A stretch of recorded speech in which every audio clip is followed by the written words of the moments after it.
Welcome to the InfoDome Subforms demo. In this tutorial, we will be demonstrating subforms in an InfoDome database, which we are using for event registration. We will explain what subforms are, demonstrate how to create a subform, add and view records in a form with a subform, and then talk about how subforms are implemented in InfoDome 1.0. First, what are subforms? Subforms are a type of form that is nested in another form. You can think of it as a form within a form. Subforms are used to display related records from two separate database tables in one view without having to switch between forms. Creating a subform requires two things. First, a relation between two related table fields, and second, a related field present in the main form. Here we have created a custom database application for registering event attendees for an upcoming conference. Our database contains three tables.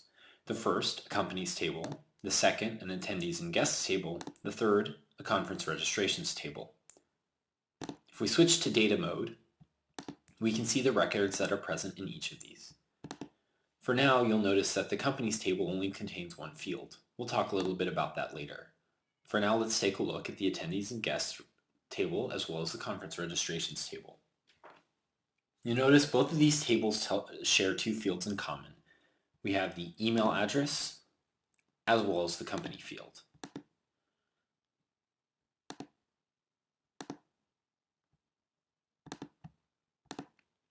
Now we could say create a relation between two tables based on either first name or last name, but since what relations are all about is identical values, we would end up relating records together for all the same first names or same last names in those tables.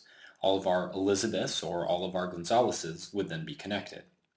Now if our database only has 5 or 6 people in it, that might not be a problem, but for a conference we're probably going to need something a little bit different. In our case, knowing all the registrations of our event attendees by the company that they work for sounds a little bit more useful. So we'll create a relation between the companies fields in our two tables. To create the relation, I select Relations, click Add.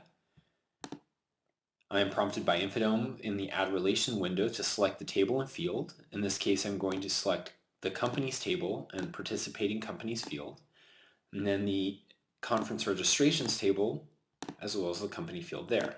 I click Add, that adds a relation.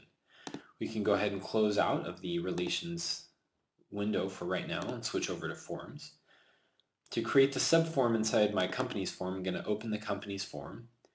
Then I'm going to open the registrations form just to make sure I've got all the fields that I need. Switching back to the companies form, I'm going to switch over into editor mode by clicking the pencil icon, and then I'm going to drag out the subform icon, which gives me a selection of all the possible related forms that I could select. In this case, only the registrations form. I click OK. I switch over to data mode. And now we have a subform that lists for us all of our registrants by company.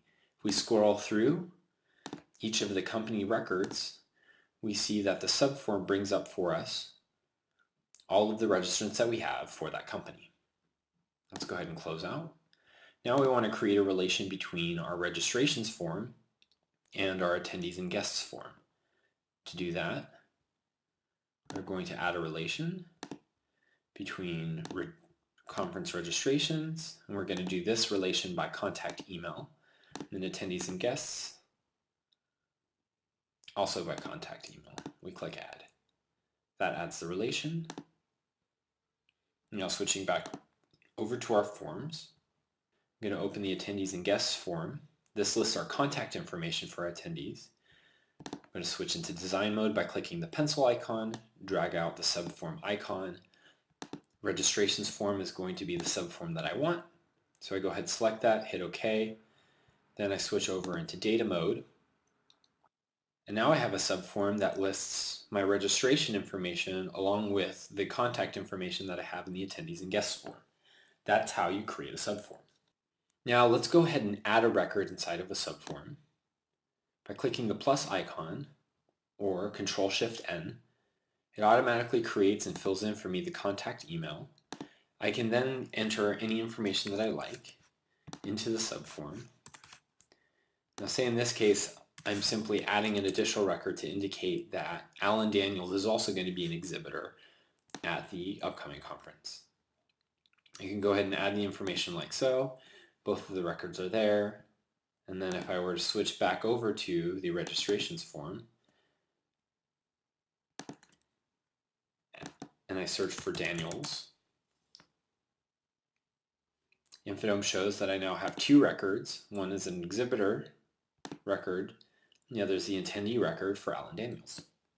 In InfoDome 1.0, subforms can be used for a variety of industries and needs for businesses, nonprofits, independent contractors, and consultants. However, in InfoDome 1.0, there's only one subform that is allowed per form. If you need a form with multiple subforms, you may want to think about ways of combining the separate subforms and tables, or you can try using a single form, then create separate copies of that form with the different subforms that you need. Subforms are not yet able to contain created by or modified by fields. Now, that concludes our demo for subforms in InfoDome. If you have any more questions, please visit infodome.com/help.